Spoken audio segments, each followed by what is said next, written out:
Hi everyone, it's me Terry from the Yarnjoy podcast. Hope y'all are having a great week this week.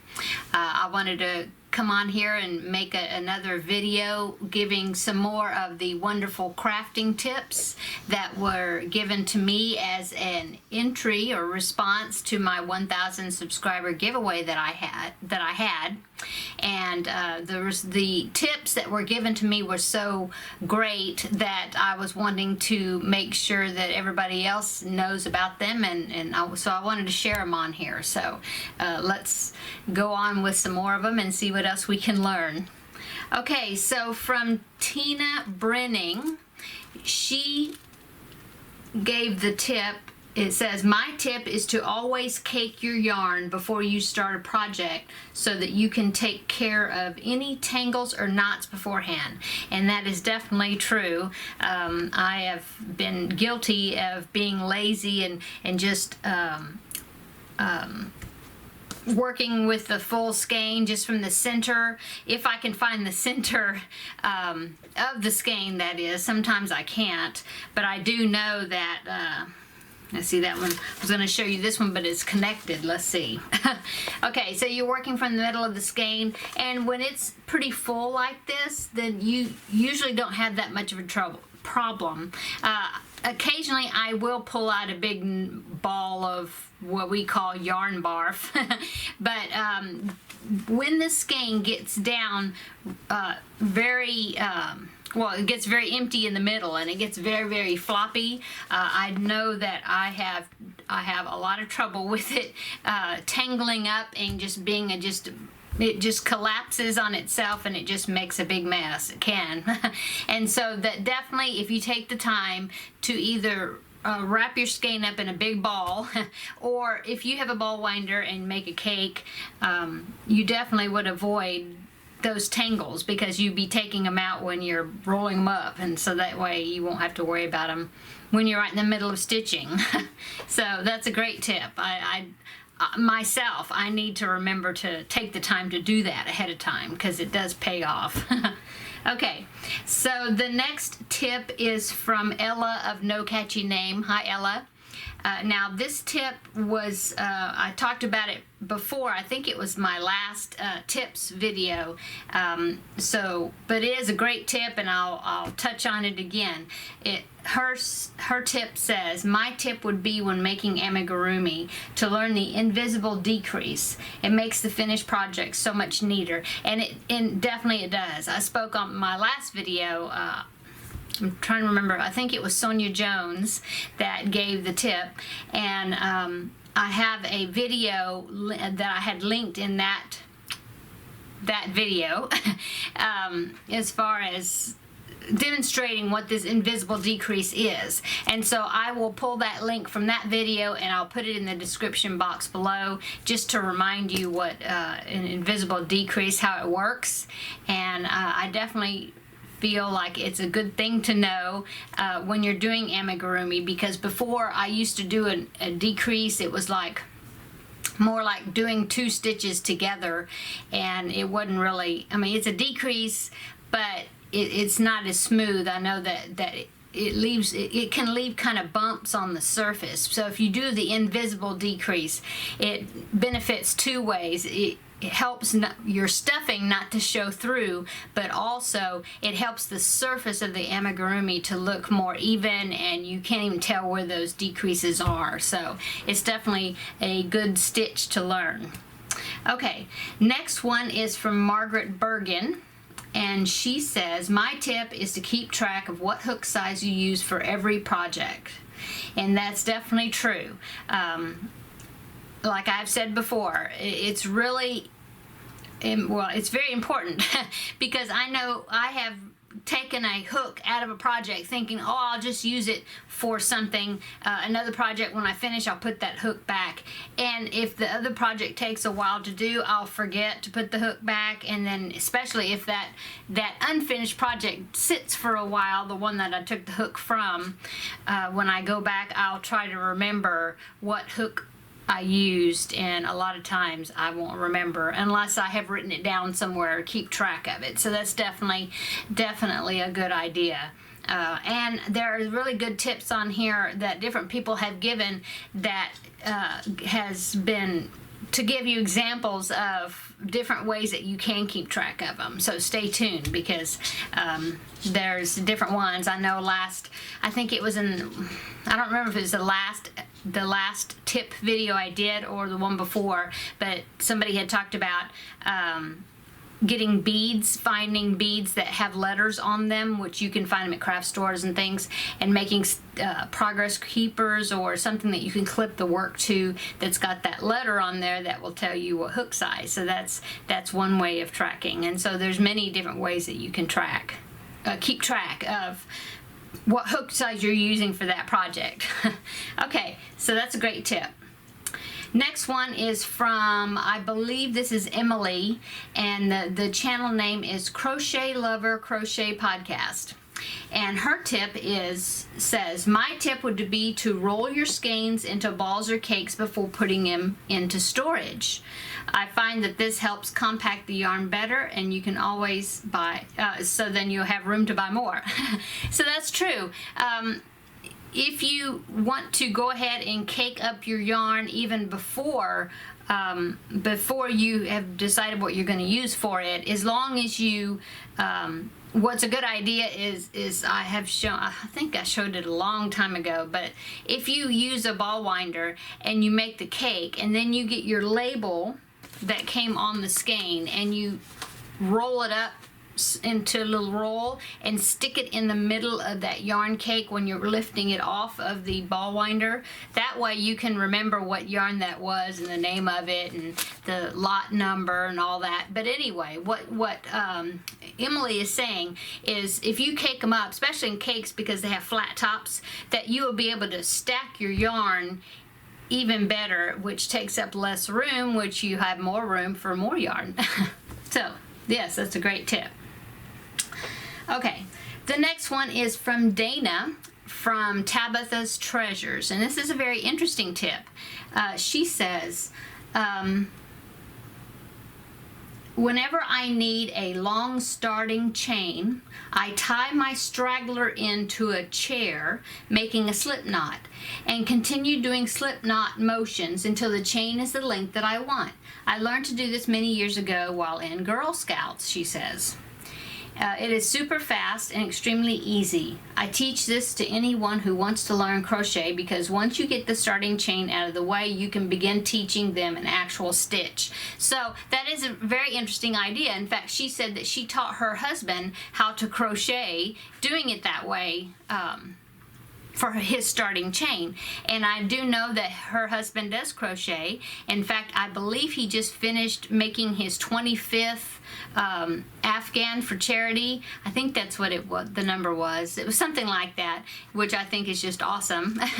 So that is definitely an interesting way of starting a chain, and I can see that because I know that I have tried to show when you're just learning to crochet, that chain, since you really don't have a whole lot to hang on to, making that chain is kind of difficult, and your tension can be very uneven. You'd have like really a big loose chain, and then maybe you might pull too tight on the next one and you have little tiny chains. So I could see how maybe that could even help with the tension and that starting chain being more even. Especially for beginners. So I can see that might be a helpful tip. So thanks, Dana. Okay, the next one is from Jennifer Howland, and she says, my tip would be to keep a WIP, works in progress, card, so you know what hook size, pattern, etc. you are using. So see, there's another one about keeping track of your project, which is a very good idea. She said to keep them on a card, the information like what yarn you're using, what hook you're using, maybe even if you're doing what I was thinking would also be a good idea is if you're making an Afghan that you just like stitching it up yourself, you're not following a particular pattern, you may want to jot down on that card, besides your hook, what hook you use, you can also put like how many you chained in the beginning, because you may want to duplicate that project later if it turned out to be a nice size. Because you know, when you do a chain, then when you start putting stitches in it, the measurement of that project changes from what the beginning chain was, just because of the way the stitches pull and whatnot. So anyway, that might be a kind of a neat idea to put on that card too, is how many you chained in the beginning of that blanket. So that way, like if it was, like I said, if it was a great size, you really liked the width of it, how it turned out, which with the stitches that you use, that way you'll remember later, oh yeah, I chained 123 or you know, whatever. So that's a great tip, Jennifer. Okay, the next one is from Lindsay B. And she says, when making something in continuous rounds, I use a short piece of scrap yarn in a different color as a round marker. I can just grab it with the hook and easily move it up the rounds. I don't have to worry about unhooking traditional markers, and I also don't have to worry about it snagging your work. So that's definitely true. You can use a piece of yarn for a stitch marker to mark where the beginning of each round is. If you're, especially if you're doing continuous rounds, you know, like a spiral type shape where you're not joining at the end of each round. And so she was saying if you use a long strand of a yarn in a different color, you can just pull the end of it through as you're going, and it weaves back and forth with each row that you're making to help you keep track of it. So that's a good idea. Thanks for the tip, Lindsay. Okay, the next one is from Vicky Cash. And she says, let's see, let's see. Okay, she's talking about mandala yarn, and she was saying that if you pick your mandala cakes, if you pick the center of the skein that has the same color in the center, let's see if I might find a few here that are going to be kind of demonstrate that possibly. Well, let me show you these two here. These might show you, they're kind of the same, but okay, so this mandala troll that I got, it starts with purple, the purple in the center, see? And then this one does too. It starts with the same purple, so they're identical the way they're wrapped. So she's saying that if you get them where the colors are in the middle are the same, then that way when you finish up one cake, you should be able to continue with the center of the next cake, and it'll be in the same sequence colors. Now this one is different. This one has got a pink in the middle, see? And this one's got a purple. So this one is going to be a little bit odd, because the pink is not until you get to like right there. So I'm going to have to, if I connect these together, I'm going to have to be careful with the color sequence. So she was saying that if you, well, it's a good idea to try to find the cakes that have the same center, the colors in the center, and it'll be easy to connect them together. Okay, so that's a good idea, Vicky. Thanks for the tip. Okay, the next one is from Annette Toomey, and she says, my tip is to learn chainless foundation if you have trouble with tension in your foundation chain.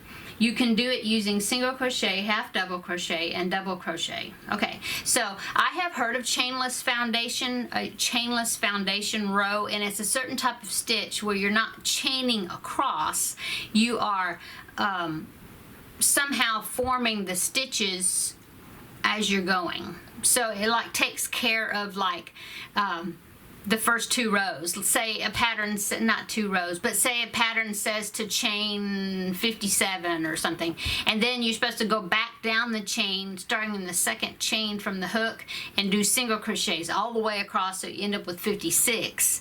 single crochets. Well, this would take the place of having to do that chain and then going back across with the single crochets. You would be actually forming the single crochets, that first row, as you go. So I do need to look into doing that. I have not done it myself, but I have seen tutorials on how to do that, and I will link in the description box below a tutorial on how. I'll find one and then I'll link it below on how to do that. But I can see how that would work. Like before, I was telling you that sometimes your chain, if you're not careful with the tension, sometimes you'll end up with a big chain and then some little ones and a big one, you know, like that. The tension is different on your chains. So she's saying that it would look smoother to do this chainless, chainless foundation. So I definitely want to look into doing that. Thanks, Annette. Okay, so the next one, let's see, is from Cat Craft. And she says, let's see, I have a knitting needle protector on my small pointed craft needles to keep from getting poked. I also keep a small magnet on my scissors so I don't lose my yarn needles. Which, that's a good idea. I can see that because I am always losing my yarn needles. And I do prefer the metal yarn needles over the plastic ones. So I can see how both of those could be useful as far as putting a small knitting needle protector on the tip from the needle to protect yourself from getting poked when you're reaching into your notions bag or wherever your needles are. And also even having a small magnet on the scissors where the needle will stick to it and then you'll find it when you need it. So that's a good idea as well. She also says that shank buttons can be used for amigurumi eyes, and I definitely understand. I agree with that. There are certain buttons that are very rounded. They almost look like half of a bead, and with a shank at the bottom that you can stitch and poke it through, or be able to stitch on your amigurumi and use that as the eye instead of trying to get safety eyes. Now, of course, you need to make sure or take into consideration who the amigurumi is going to. If it's going to be a child that knows better than to, not chew on the eyes or whatever, because you definitely don't want it to be a choking hazard. But yes, you can use the shank buttons for eyes. Okay. So that's good. And she said that she even goes further and she puts a little dot of white paint on that rounded shank button eye to be symbolized like symbol, I don't know, but to like put a sparkle on the eye to make it more realistic. So I like that idea too. Okay, the next one is from Renee Crump. And she says, my tip would be, if you're making a long foundation chain, to use a stitch marker every 10, 20, or 25 stitches, something like that, however space you want to space them apart, to prevent having to recount them each time. So that's definitely true. If you have to make a chain of like 235 or something, if you're making on something, making a very big project, especially if you have other people around, and how many times have you been counting, and right in the middle of you counting, somebody talks to you or asks you a question, or something distracts you, and then you think, oh, I lost count and I'll have to start over. Well, see, if you put a little safety pin or a stitch marker or whatever you want to use every 25 stitches or every 50 stitches or whatever, that way you won't have to start at the beginning and start counting again. So that's definitely a good idea. Very good. Okay, next one is from Susan B. And she says, my tip is to put a little letter block on your stitch marker. There's another great tip right there we've talked about before. And to attach to your project, so that way you know what needle or hook that you're using. And she also says to store your yarn in those clear dresser things from the store of your choice. I think what she's describing is the I don't know, they're different brands, but they're plastic like drawer systems that you can buy from just wherever, really. I think any type of department store, a lot of department stores have them, to use those for yarn storage. And I have done that in the past. I have stored my yarn all different ways, and it just so happens that I do now have a room to put my craft things in. But for 25 years, I didn't have a craft room because this was a bedroom of one of my sons before he got married. So I have stored my yarn in all kinds of things, even the under the bed plastic containers that you slide under the bed. I've used those. I've used all kinds of stuff. So that is a good idea for yarn, some yarn storage. You use what works for you. Okay, so let's see. The next one is made by Marsha. And she says, I usually decrease to about 6 stitches. Oh, let's see, let me go back. Now, my tip for crochet amigurumi is if you don't like to attach the heads because they might be wobbly. This is for patterns that where the head is separate. You crochet the head and stuff the head, seal it off, and you crochet the body, so you have 2 separate pieces. Then you have to worry about trying to attach the head to the body piece and not be wobbly, it be, you know, and look good. Like I personally like to find patterns that have the head and the body attached. I will show you an example. This is a sneak peek of my little toad mushroom from Mario that I'm working on. It looks very bright, but anyway, and it's one piece. All of this is one piece.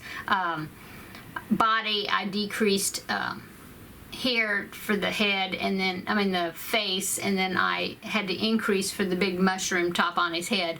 But see, this is how the pattern was written, so I'm thankful for that. I always love patterns that the head and the body are one piece, but of course they're not all like that. And so she was saying, instead of doing them in 2 pieces, that she says that she usually decreases to about 6 stitches. This is on a small amigurumi, she says. And then do another round, and then start building the body from the neck down. And then start increasing for the body part. And she says that way you'd have just a small type of neck area, I guess, and then it goes into your body part. And I want to try to put that into practice. I want to experiment with that and see how that would work. But I like the idea of it, definitely having the head and the body being one piece, even though the pattern may call for the head and the body separate. So I'm going to remember that and check it out the next time I have a pattern where I have 2 separate pieces and see how I can make that transition. So I like that. Okay, let's see. Next one is Anissa Daly. I hope I'm saying your name right. This is, let's see, what does she says? I take my hooks with me everywhere, so when I take them, I use a traveling toothbrush holder. And she also talks about if she needs to wash her yarn, and she puts it in pantyhose or knee-highs and washes them, dries them as a skein, and it will come out clean and perfect. So I have done that before. I mentioned it a couple of tip videos ago, I guess, where I have done that, to put the yarn into knee-highs. Just make sure that you knot it off. I've even done like actual pantyhose, and I would put the skein down in the leg and knot it off separate, and then put another one down in there and knot it off separate, and just continue however long the leg is for the pantyhose. So but that definitely, it works for me. It has worked for me when I had to wash skeins. Okay, and then she talks about, and she also talked about that she keeps her hooks in plastic traveling toothbrush holders, which is an awesome idea.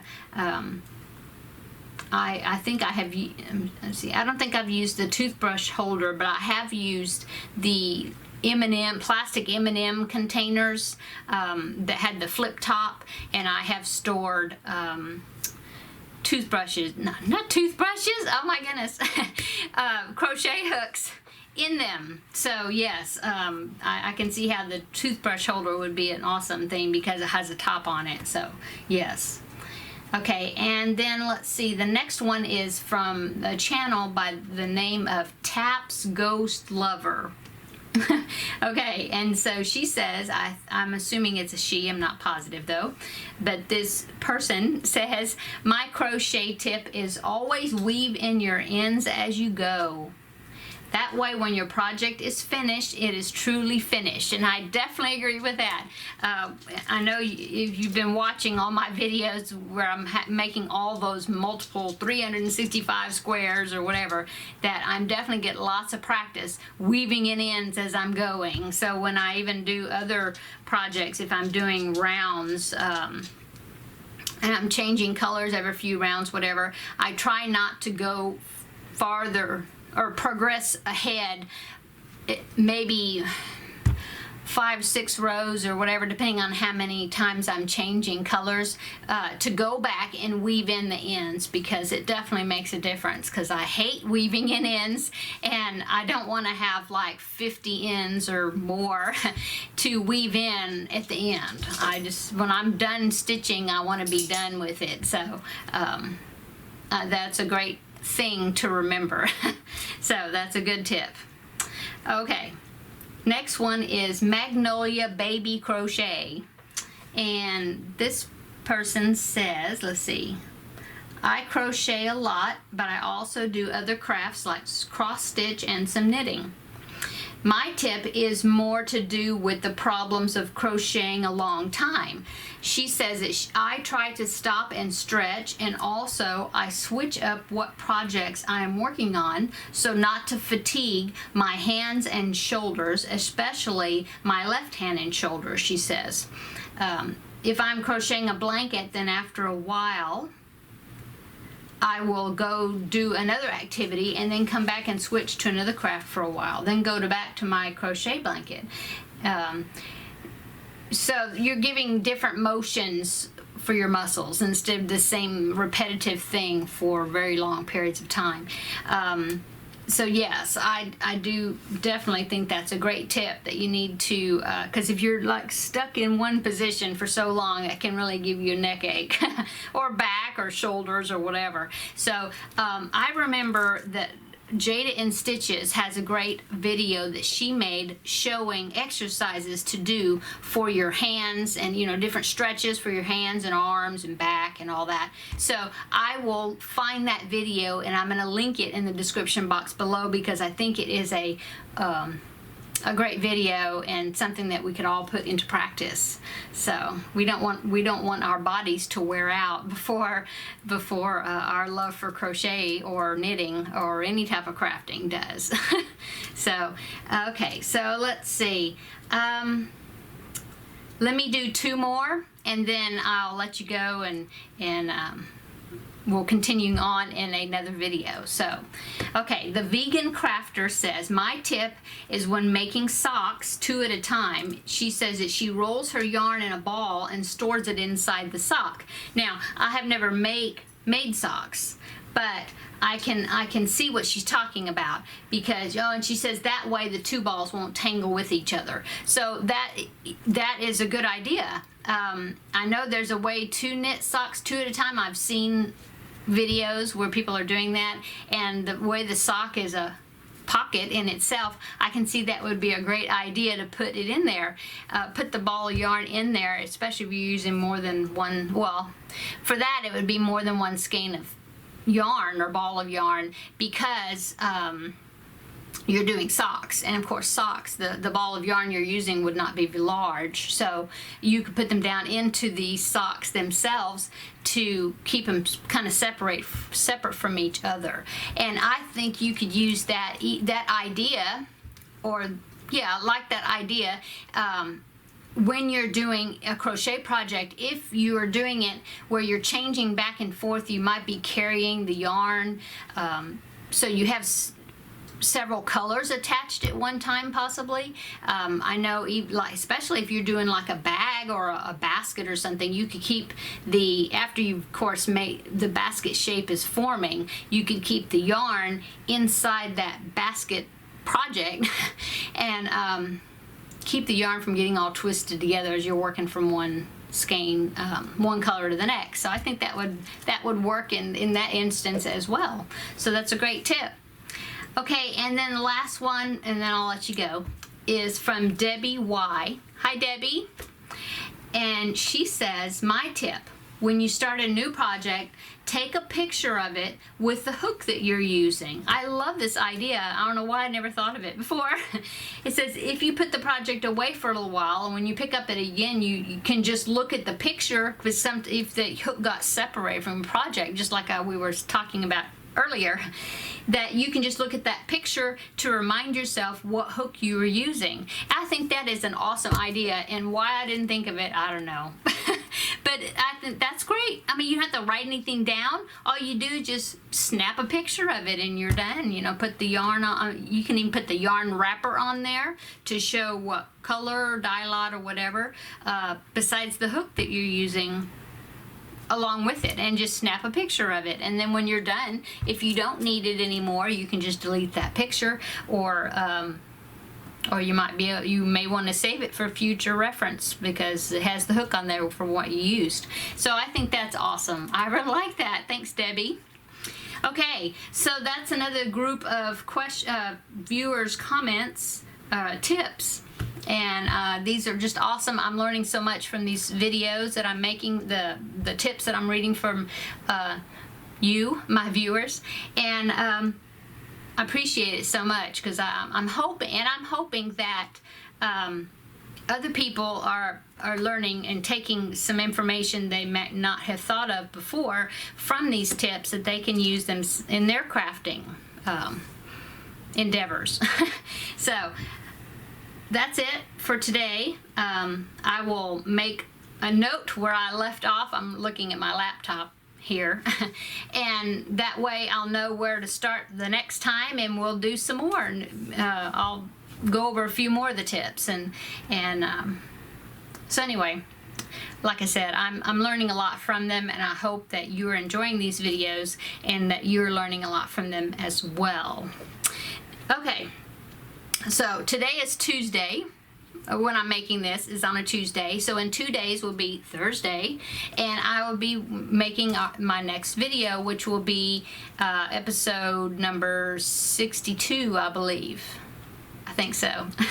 So stay tuned for that. Please come back and watch that episode as well. So thanks again to all my subscribers, and if you haven't subscribed, please do, and check out my channel and follow me along as I work on my projects, and also share more crafting tips with you. So everybody have a great rest of your week, and I'll see you back in 2 days for my next episode. So we'll talk to you later, guys. Bye.